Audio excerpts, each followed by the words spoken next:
Chaque jour, vous les croisez, parfois sans les voir, dans les bâtiments de la capitale, poussant leurs chariots, équipés de matériel de nettoyage et de tout un attirail de produits désinfectants. Dans cet hôpital, les agents d'entretien portent des uniformes bleus. Rigoureusement, ces personnes répètent les mêmes gestes, repassent encore et encore aux mêmes endroits que la veille, pour que tout le monde puisse travailler, circuler et être soigné dans un environnement propre. Il est d'ailleurs difficile d'imaginer comment qui que ce soit pourrait exercer son métier dans un hôpital sans le travail du service d'entretien. L'équipe est constituée d'une majorité de femmes, souvent issues de l'immigration, et ce sont parfois des parcours de vie douloureux qui les ont menées en Belgique. Il est rare qu'on leur donne la parole, car bien que ces métiers soient indispensables, ils sont parmi les moins valorisés et les plus invisibilisés de notre société. Le service d'entretien est actif jour et nuit, et aussi les week-ends. C'est un travail très physique. Il faut faire vite, être debout, accroupi, parfois à quatre pattes pour nettoyer. Il faut s'adapter au rythme des unités médicales, mais aussi aux urgences et aux imprévus. Plongés au cœur du quotidien de l'institution hospitalière, les agents d'entretien sont partout où l'on a besoin d'eux. Dans les salles d'opération, dans les chambres des patients, dans les couloirs, les ascenseurs, dans les vestiaires du personnel ou au beau milieu du service des urgences, ce qui leur offre un point de vue singulier sur la vie interne de leur hôpital.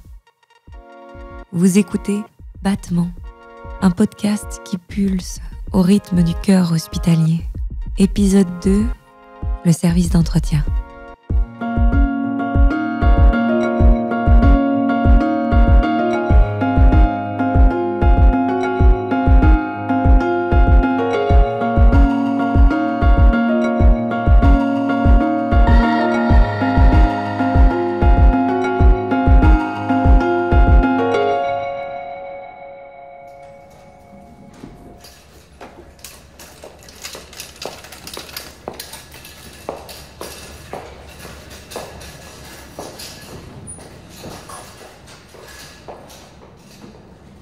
Je m'appelle Chantal, j'ai 42 ans, je travaille à l'hôpital.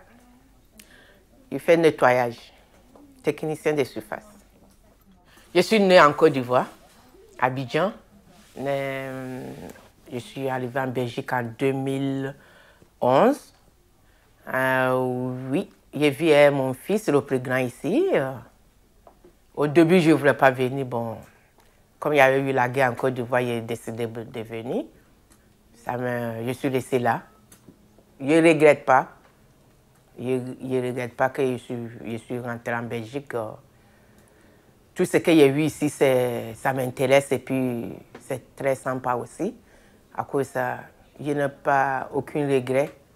À cause ça me va au droit, ok?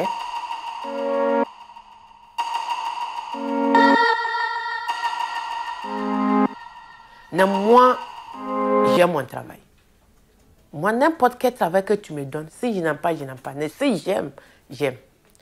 Parce que quand je suis arrivée en Belgique, mon seul truc que j'ai choisi, j'ai dit, moi, je préfère faire nettoyage. C'est ce qu'il y a mis dans ma tête. Pourquoi j'ai aimé le nettoyage? Quand j'étais au pays, moi, j'étais commerçant. Je faisais quelqu'un, je vendais les pains, les tissus africains. Et puis encore, il y avait mon restaurant. Parce que moi, je suis quelqu'un, j'aime bouger beaucoup. À cause si je suis trop assis, je n'aime pas. Bouger, ça donne la santé. Bouger, ça donne la santé. Très bien. Trop assis, tu vas vieillir vite par rapport quand tu bouges. À cause bouger, c'est très bon. À cause en Belgique, j'ai regardé, d'abord, je n'ai pas fréquenté. Je n'ai pas allé à l'école, tu vois. Je ne sais pas écrire. Après, c'est quel métier je peux faire? Je ne connais pas. Je me rappelle mon premier jour où il avait dit, je vais faire le stage. J'avais écrit mon nom et on était arrivés où on fait stage. Chacun avait son cahier. Bien, on nous a fait assis, chacun a sa table, chacun a sa feuille devant. On doit noter, tu vois? OK? On était assis, chacun note. J'avais un qui est assis devant moi. Et puis moi, j'étais assis là. Je vois, c'est un garçon. Il note rien. J'ai dit dans ma tête, lui aussi, il est un garçon, il n'est pas allé à l'école ou bien? OK. Moi, mon cahier est devant. Et le monsieur m'explique. Après, le monsieur n'entendait parler, il explique tout et tout. Et puis, il dit, Madame Kwasi, je ne vois pas que tu écris. Je dis, monsieur, je peux te poser une question? Il m'a dit, oui. Je dis, au lieu que je ne sais pas écrire, ok, mais tout ce que tu expliques, je comprends. Après, je vois, il n'y a pas de défaut. Il dit, oui, mais si on va assez technique ou pratique, comment tu vas le faire? Je dis, monsieur, je suis venu apprendre. Après, moi, si c'est pour mettre les doses, excuse-moi, je ne suis pas aveugle. Je peux voir comment on met les doses. Je connais les numéros, je connais les chiffres. Sauf que je ne peux pas écrire. Si c'est les chiffres, je sais écrire. Mais pour écrire tel produit, le nom, tout et tout, si c'est copier, je peux copier. Mais pour écrire vrai, je ne sais pas faire. Après, comment je vais le faire? J'ai envie de faire ça, ce métier. Le monsieur me regarde, il dit, ok, ça va. Après, on a laissé technique. Les gens qui écrivent, ils sont là quand ils prennent la machine, pour tout. Quand ils prennent la machine, parce qu'elles ont écrit, ils n'ont pas bien écouté. Et moi, je n'ai pas écrit, mais moi, j'ai écouté. C'est par là, moi, j'ai pris la machine, il m'a allumé, et il a commencé. Le dose, c'est qu'il a mesuré, c'est la même chose. J'ai fait la dose. Où est différent? Ça cause, c'est quand tu as envie de le faire, c'est facile. Mais quand tu n'as pas envie, c'est un peu compliqué. Moi, c'est comme ça que j'ai passé mon stage.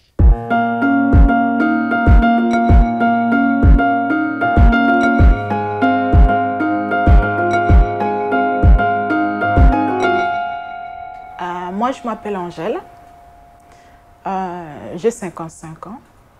Et ça fait maintenant 21 ans que je travaille à l'hôpital.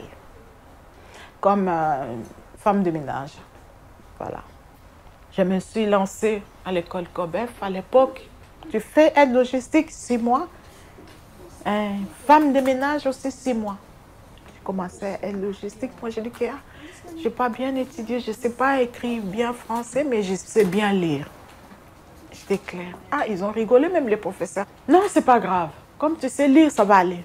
Aide logistique, et à l'hôpital, tu vas ranger les chariots et des infirmières et tout ça. Et tu prépares le médicament, tout ça.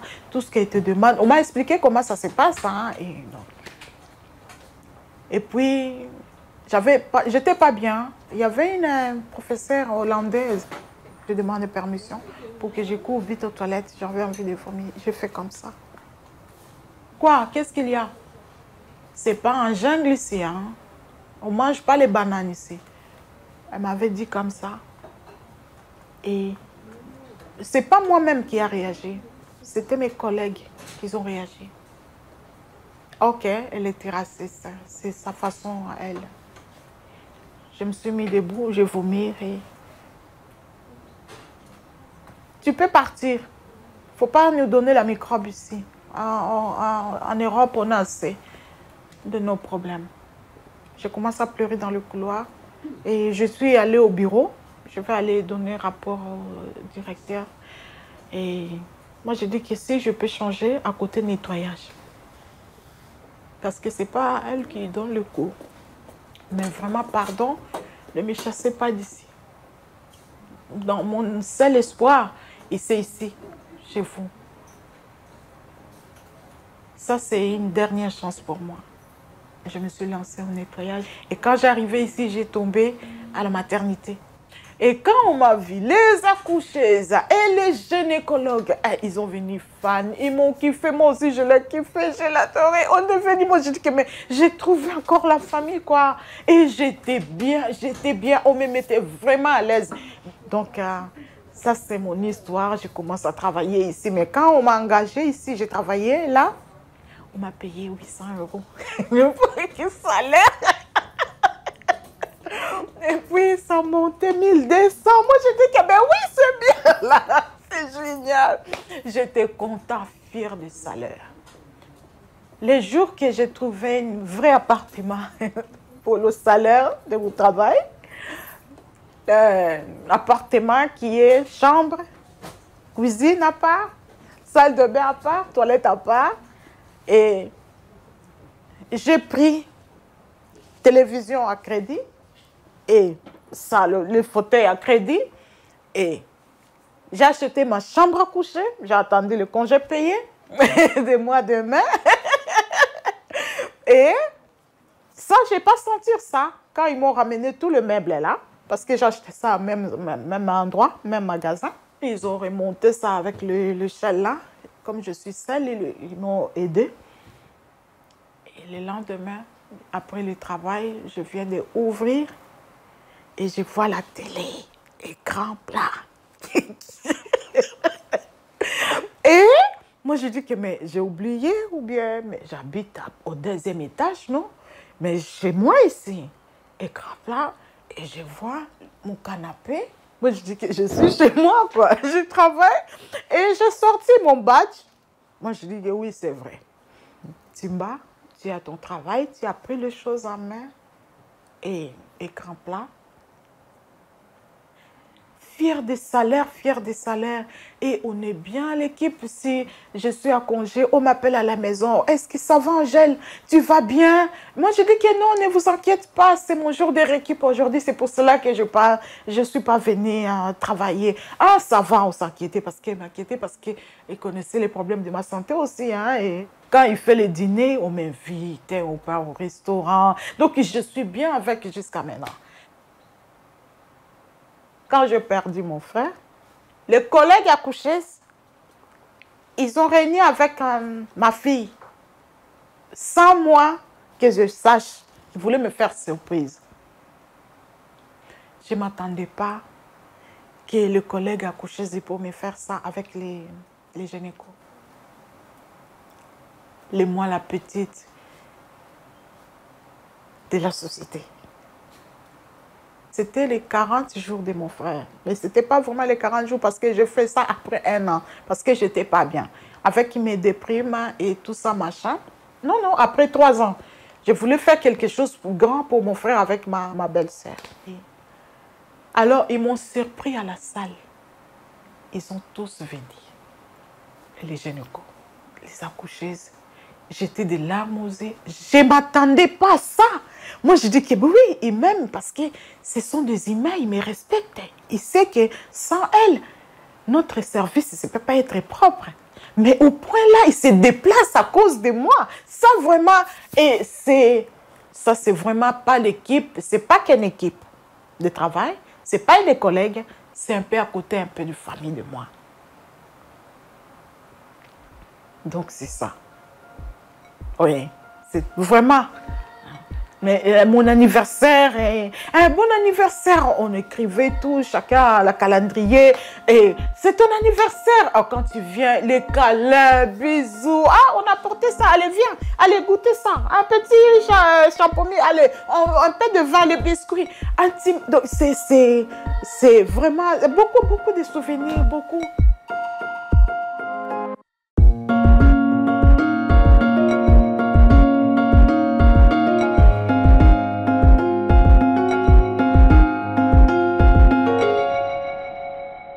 Je m'appelle Jawad, j'ai 35 ans. Je suis agent d'entretien en nuit à l'hôpital. Je suis quelqu'un de très réservé, gentil et ouvert aux autres. Et j'aime l'esprit d'équipe. Il faut savoir que le matin, on est une équipe de 30, si je ne me trompe pas, 30 personnes le matin. Et là, je voulais changer et découvrir le monde de la nuit dans l'hôpital. Et là, on s'est retrouvés à 3, des fois à 2, des fois tout seul. On m'appelle d'abord, je suis fixe en salle d'accouchement. Là, c'est, on va dire, chaque minute, chaque 5 minutes, c'est des urgences. Hein. On accouche, hein. Ça, c'est normal. Il y a des nuits calmes, il y a des nuits où je mange à 2 h du matin. Je mange à 2 h du matin. C'est vrai, c'est véridique des fois. Des fois, j'ai le ventre vide, je dois juste boire de l'eau. Et je cours, des fois en allant en salle d'accès, surtout la salle d'accouchement, que des fois que ça pète. Des fois ça pète et il y a beaucoup de travail. Comme j'ai dit, il y a des pressions. Et puis on t'appelle en salle d'op, tu descends. Et puis tu redescends à la garde. Et puis j'appelle mon collègue des fois. Il ne faut pas oublier que c'est mon collègue qui travaille aux urgences. Et il me donne des coups de main en salle d'ac. Moi je dirais que c'est la chambre la plus difficile à nettoyer, c'est la chambre des césariennes. La salle d'opération de césarienne. Parce que des fois, il faut la faire vite. Parce qu'il y a une urgence, il y a une pression. Et eux-mêmes, même les sages-femmes, des fois, sont aussi sous pression. Voilà, et on m'appelle des fois pour nettoyer des chambres, pour libérer des chambres, pour d'autres patientes aussi. Hein. Des fois, tout est rempli, donc je dois rester là et attendre qu'une patiente sorte et nettoyer vite la chambre pour qu'une autre reprenne voilà, la chambre.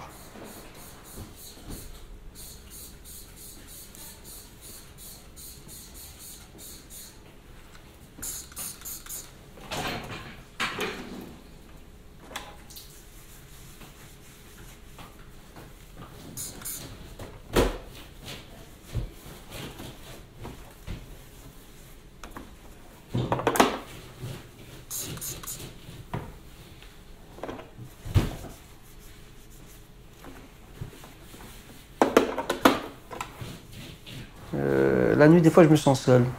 Surtout quand on m'appelle pour aller faire des tâches, par exemple, nettoyer des chambres. Voilà, je suis seul au monde. La seule chose où, des fois, j'écoutais la musique, c'était en salle d'opération. Là, il n'y a plus de patients, il n'y a plus personne. On m'ouvre une porte et voilà, et je suis seul et je dois nettoyer la salle d'op. Surtout la salle 1, c'est le cœur. C'est la salle où il reste 14 heures, 10 heures sur un patient. Et là, si je ne vous raconte même pas le bordel. Des fois, je peux rester 1h15, 1h20 à nettoyer une salle. Tout est jeté par terre. Je comprends, c'est des urgences. Hein.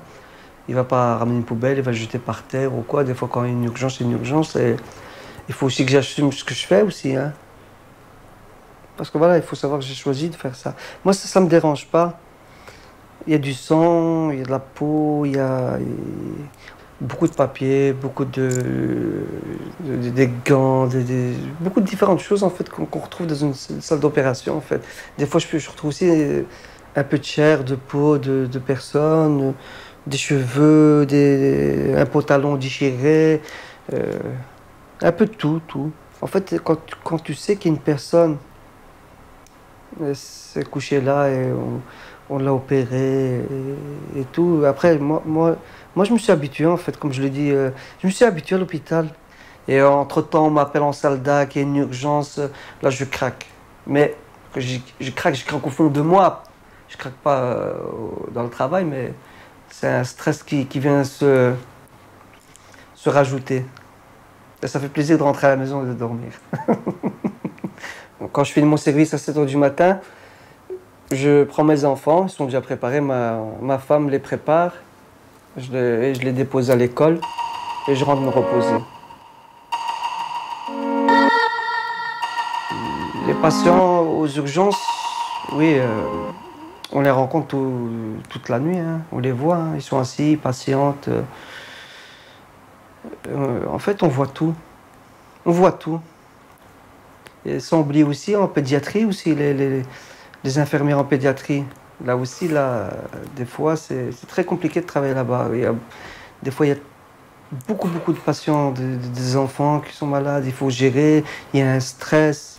Je parle pour eux, parce que voilà, moi je travaille, je passe par là et je vois. La petite souris voit tout, hein. La petite souris de la nuit. Moi, je trouve qu'il y a plus la nuit, en fait. Les gens bourrés. On est au plein cœur de Bruxelles. Là, il faut être honnête, on est au plein cœur de Bruxelles. Et la population n'est pas la même que d'autres. Il faut être honnête, des fois, il y en a qui viennent bourrer, ils vomissent, ils font pipi dans les couloirs comme ça. Ils font pipi dans les couloirs et on appelle qui? On appelle le service d'entretien pour désinfecter. Et c'est tout le temps pareil, c'est tout le temps la même chose. Les gens bourrés, la nuit, viennent beaucoup. Et le problème, quand ils viennent, ils bloquent les box des autres personnes qui sont vraiment malades. Et ça crée aussi une tension dans les urgences entre infirmiers, médecins. Et même, moi je le dis, hein, mes collègues aussi, on le dit. Des fois, on rigole entre nous, on dit « Tu travailles où ?» Moi je dis « Je travaille au commissariat aujourd'hui. » Et le commissariat, c'est les urgences. On trouve plus de policiers que d'infirmiers. On voit aussi beaucoup de patients décédés, malheureusement. On en voit beaucoup. C'est normal, on est à l'hôpital, malheureusement. En fait, il y a deux mondes différents à l'hôpital. Et je me souviens toujours Voilà, c'est un jour, j'ai travaillé en plein matin. Je marchais, je poussais mon chariot pour aller nettoyer une chambre dans un service. Vous savez, il y a des longs couloirs. Et il faut savoir que certains services sont mélangés. Par exemple, au fond, il y a la maternité. De l'autre côté, il y a le service d'oncologie. Il y a beaucoup de choses, en fait, quelque chose mélangé, quoi. Et là, je voyais une famille pleurer. Là, ça m'a marqué parce que je voyais une famille pleurer. Parce que une de leurs mamans est décédée. J'abaisse mon regard, j'avance. Et de l'autre côté, je vois toute une famille qui se réjouit, qui rigole, qui sont contents. Un nouveau-né, un nouveau bébé est né, tout le monde est content. Et de l'autre côté, une maman qui décède, tout le monde pleure, tout le monde, voilà. Ce moment-là, ça m'a marqué. Et à ce moment-là, j'ai fini mon service, je sors de l'hôpital. J'ai vu que, en fait, la vie continue, en fait. Je voyais des gens qui rigolaient, qui étaient en train de boire une bière dans le café. Je voyais des gens marcher, qui parlaient au téléphone. Ça va toujours me rester dans la tête. Hein. En fait, ça m'a retourné la tête. En fait, je me suis dit qu'en fait, il y a deux mondes différents. Il y a celle de l'hôpital et celle de l'extérieur de l'hôpital. Quand on met un pas dans l'hôpital, c'est là où il se passe toute la vérité de la vie. C'est la vérité de la vie. C'est là où la vie est là. Il y a un bébé qui est né. Il y a une personne qui décède, il y a des gens malades, il y a des gens qui viennent se faire guérir, il y en a qui se font opérer, il y en a qui sortent en bonne santé. C'est comme un endroit de ressources, en fait, je sais pas. J'ai pas de mots, en fait, je sais pas, j'ai pas de mots.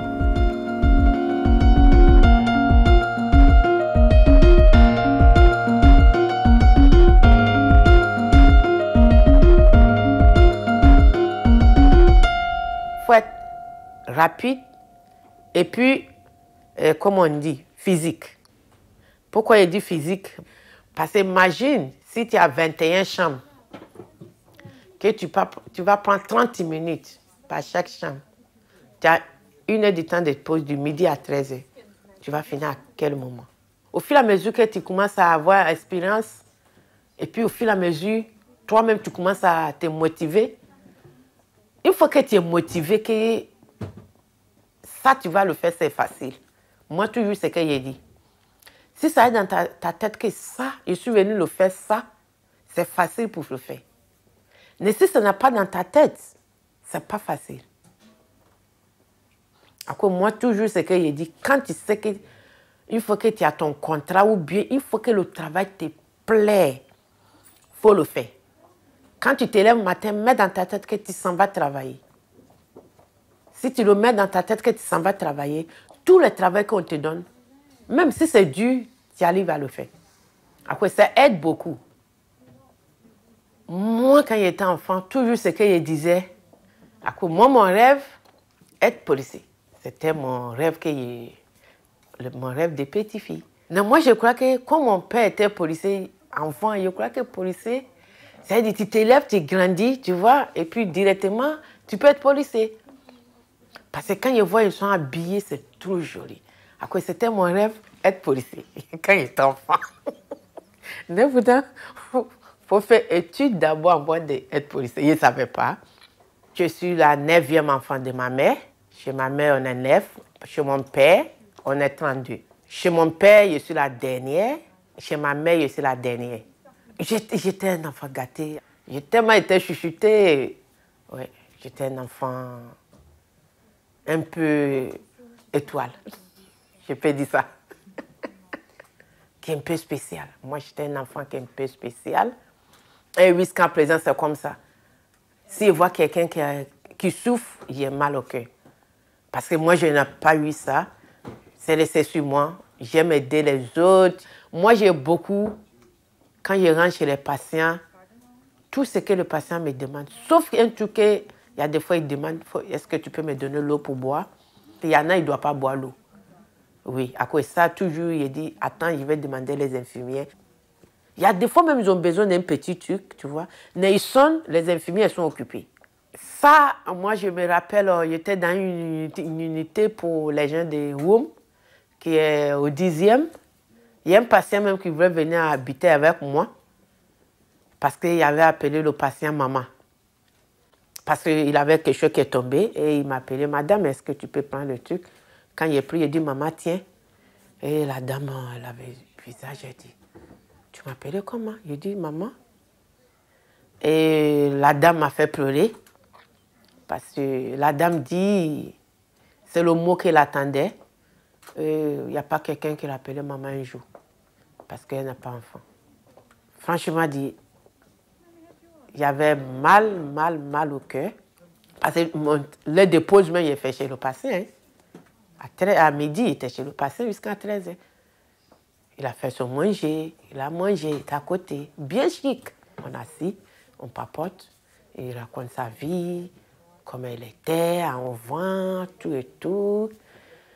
Maintenant, à 15h, je suis échappé. Le lendemain, je suis revenu pour lui saluer. Après, il allait faire comprendre que quand il va quitter l'hôpital, il va aller avec elle dans son maison de repos, comme ça, c'est à côté. Mais bon, tous les jours, c'était comme ça.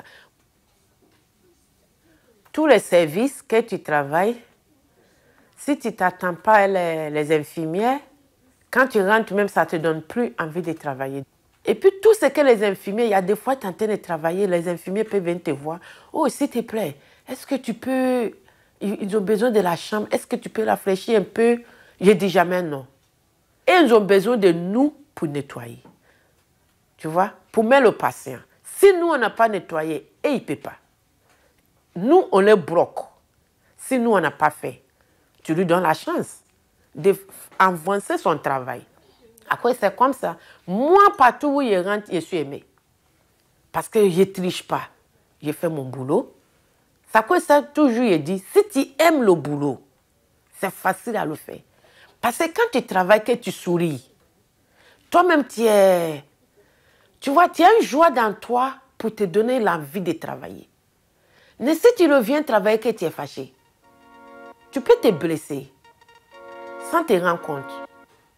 Je ne suis pas le plus travaillé du monde. Mais quand il m'a travaillé, je dis dans ma tête qu'il m'a travaillé.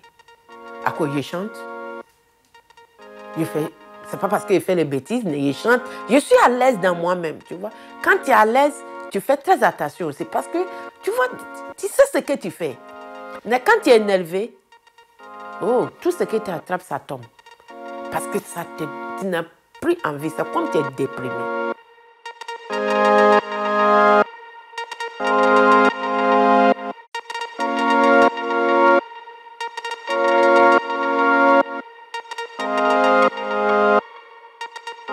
Faire le bien, faire quelque chose de propre, et les gens, quand ils viennent, ils se sentent bien. Je fais sans me demander quoi. Donc, ils ont besoin de moi. J'attends pas qu'on m'appelle, on me cherche. Non, je surveille et aussi leur mouvement quand ils font leur travail. Et moi, je rentre directement pour que la chambre soit propre, pour qu'ils prennent les autres patients. Et puis, les patients, quand ils viennent, ils voient, non, ce service est propre. Ça, c'est ma fierté. Ça, c'est ma fierté à moi. Vraiment, tout ce que moi j'ai fait et je travaille, j'ai dit à mes petits-enfants, quand vous faites vos études, il faut être reconnaissant avec ces pays. Parce que vous avez de la chance. Il y a beaucoup d'enfants comme vous. Quand je pars en Afrique, ils crèvent. Je pleure même. Ils font le travail forcé. Mais vous, vous avez de la chance et vous êtes nés ici. Alors, il faut être reconnaissant. Tout ce que moi, j'ai fait, mon travail. Donc, je n'ai rien à donner en Belgique. Donc, je donne à partir de mon travail. Donc, je suis honnête avec mon travail et je ne suis pas parfaite. Donc, je suis honnête avec mon travail. Tout ce que moi, je rends en Belgique. Donc, c'est mon travail.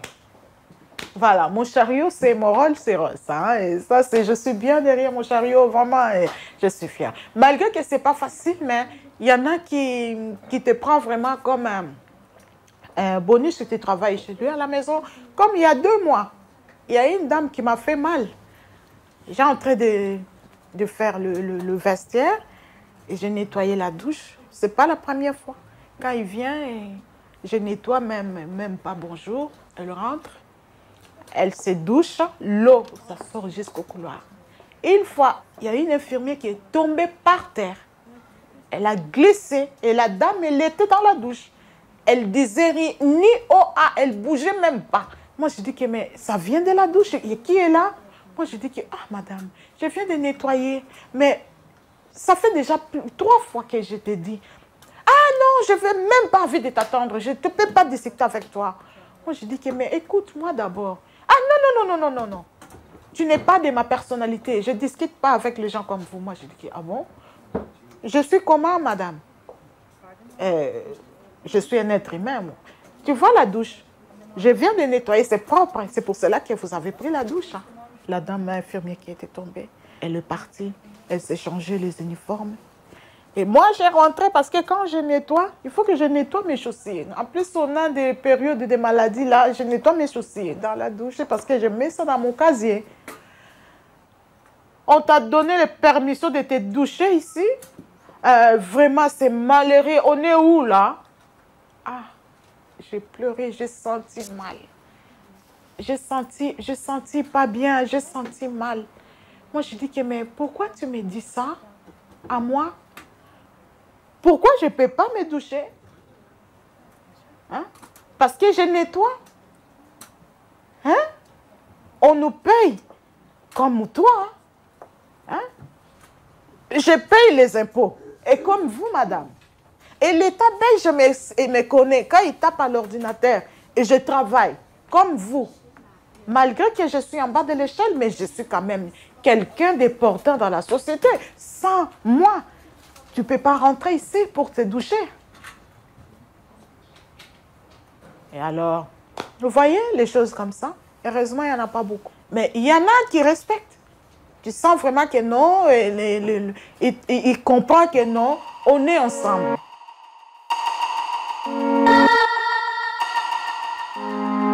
Vraiment, je suis bien.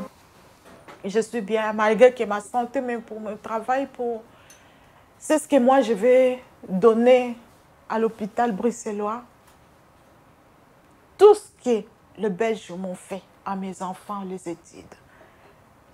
Oui, l'éducation. L'éducation. Parce que ce n'est pas un Belge qui peut aller en Afrique qui va apprendre l'éducation. Il va récolter que la misère. Mais moi, je suis venue ici avec ma misère. Et ils n'ont pas regardé ma peau comme je suis. Non, il n'est pas intellectuel. Non, on m'a pris dans la main. Et on m'a donné. C'est ce que moi, mes parents, en Afrique, au Congo, ils ne pouvaient pas me donner. Ils ont donné à mes petits-enfants, à ma fille. Je suis trop fière. Je suis trop fière. Je suis trop fière. Surtout si j'ai les consultations ici à l'hôpital à Bruxelles, là où je travaille. Si je dis que le collègue à l'accueil, à la réception, je suis de la maison. Vous voyez? Je suis de la maison. Si je voyage à frontière, quand je voyage, je rentre. Ou bien quand il y avait des douaniers comme ça, machin, et le contrôle, moi je dis que, monsieur, excuse-moi, vous pouvez dépêcher un peu parce que je vais travailler aujourd'hui même. Donc, vous voyez, donc c'est que du bonheur. Je suis fière.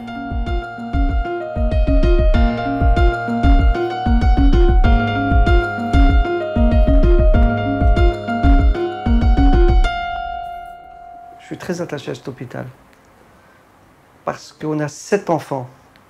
Et les 7 enfants que maman a eu, je fais partie, hein, on est tous nés ici. Et on a tous une histoire en fait ici. Et ma maman me le raconte. J'ai joué ici, j'ai grandi ici, je suis né ici. C'est très compliqué pour moi. Parce que c'est une histoire en fait. Je suis quelqu'un de très nostalgique.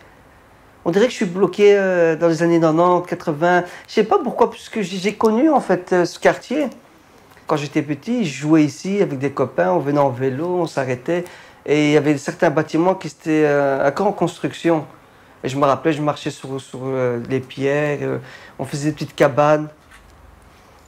On faisait des petites cabanes juste ici, derrière en fait. Le métier que je fais, en agent d'entretien de nuit, je rends service, hein, de toute façon, c'est que je suis là, j'existe. Hein.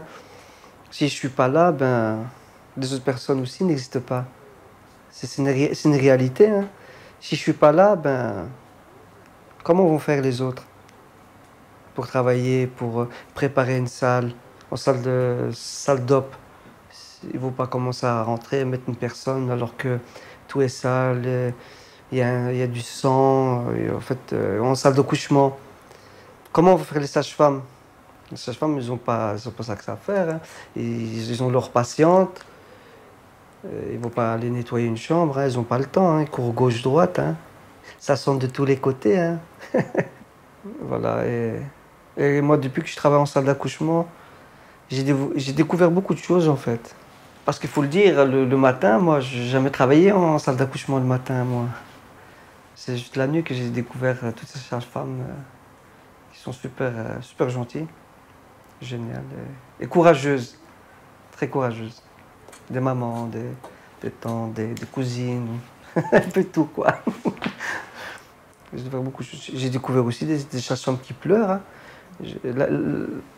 C'est vrai, hein, j'ai vu par exemple un jour une sage-femme pleurer. Pourquoi? Un décès d'un enfant, ça fait partie de la vie. Et voilà, après c'est très difficile parce que elle le prend comme une responsabilité, mais en réalité, non. Ça fait partie de la vie. C'est comme ça, il faut accepter.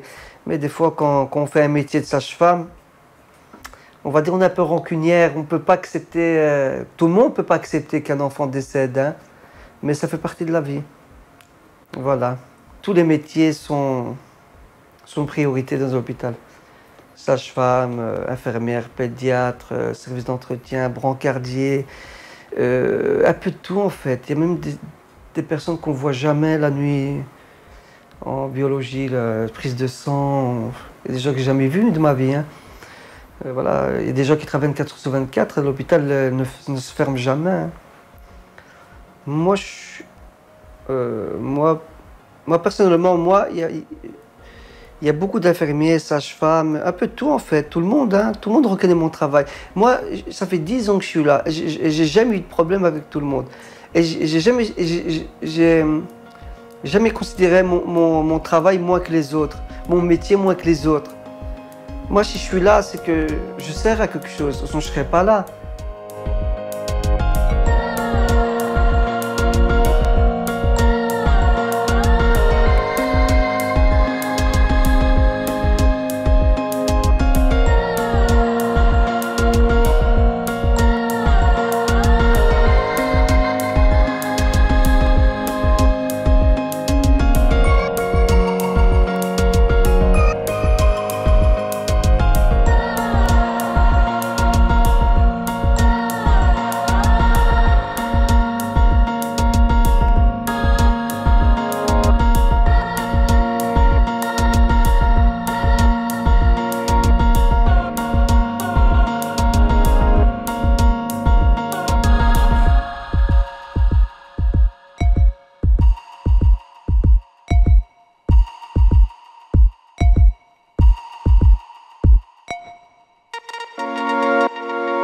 Vous venez d'écouter le 2e épisode de Battement, un podcast réalisé par Anna Gali et Adèle Feige. La musique a été composée par Julien Lemonnier et la série est produite par Liquid Sky et We Tell Stories. Chaque épisode vous invite dans une équipe différente de cet hôpital pour y rencontrer, derrière les uniformes de travail, des personnalités touchantes. Il nous tient à cœur de vous faire entendre ces histoires, ces voix, ces accents qui forment ensemble un tableau si vibrant de Bruxelles. Ici, entre deux battements, la parole se dépose. À bientôt pour un prochain épisode.